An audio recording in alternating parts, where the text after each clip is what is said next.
Wish you could get your tax refund the moment the IRS approves it? If you're considering a refund transfer product, it's important to understand the details. Today, we're looking at how to transfer your TurboTax refund to your bank. Welcome back to Guide with Samuel.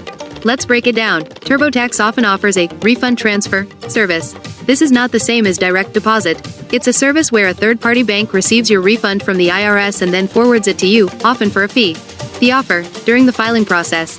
When you are in the File section and have chosen to pay your TurboTax fees from your refund, you may be offered a refund transfer. This allows the fee to be deducted and the remainder sent to your bank account.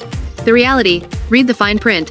This service often comes with a processing fee, e.g., $40. It does not make your refund arrive significantly faster than a standard direct deposit to your own bank account.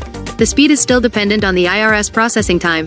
And that leads to my crucial pro tip: the fastest way is still direct deposit to your own account. To get your refund as quickly as possible, skip the refund transfer service. Instead, simply enter your own bank account and routing number for direct deposit when prompted by TurboTax. This is free and just as fast, if not faster. So, just like that, you can make an informed decision about how to receive your money.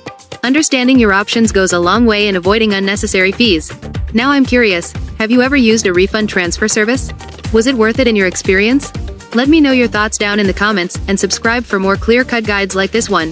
Thanks for watching. I'm Samuel, and I'll see you in the next video.